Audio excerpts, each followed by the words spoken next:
இயேசுவே உம்மை ஆராதிக்கின்றோம், எம் வாழ்வை உமக்கு அளிக்கின்றோம், உம்மை அன்பு செய்கின்றோம். இறைவன் நம்மை படைத்த நாள் முதல் இந்நாள் வரை நம்முடைய தேவைகளையெல்லாம் அறிந்து நமக்கு தேவையான எல்லா ஆசீர்வாதங்களையும் நாள்தோறும் கொடுத்து கொண்டிருக்கிறார்.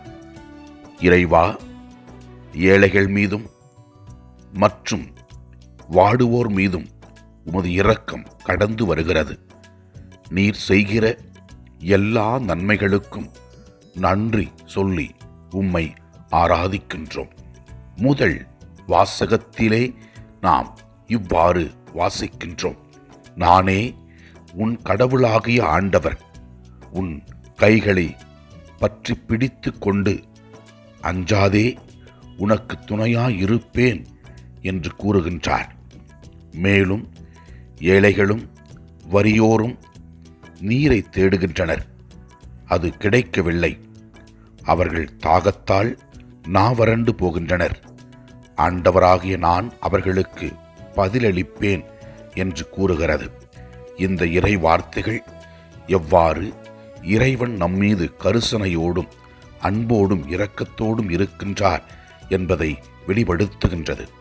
நற்செய்தி வாசகத்திலே ஆண்டவர் இயேசு கிறிஸ்து இவ்வாறு கூறுகின்றார்.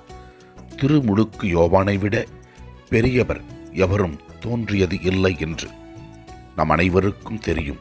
திருமுழுக்கு யோவான் இயேசு கிறிஸ்து வருவதற்கு முன்பாக மக்களை ஆயத்தப்படுத்தியவர், இறைவனுக்கு உகந்தவராக வாழ்ந்தவர், உண்மையை பேசியவர், தம் உயிரை கூட தியாகம் செய்தவர். எனவே இறைவன் அவரை மேன்மைப்படுத்தினார். அவர் சிறந்த மனிதராக இந்த உலகத்தில் வாழ்ந்தார் என்று இயேசு கிறிஸ்து கூறுகின்றார். இறைவா, நீர் கொடுத்திருக்கிற இந்த வாழ்க்கையை பயன்படுத்தி நாங்கள் உமக்கு ஏற்றவர்களாக, நீர் விரும்புகின்ற செயல்களை செய்கின்ற மக்களாக வாழக்கூடிய அருளை தர வேண்டும் என்று ஜெபிக்கிறோம்.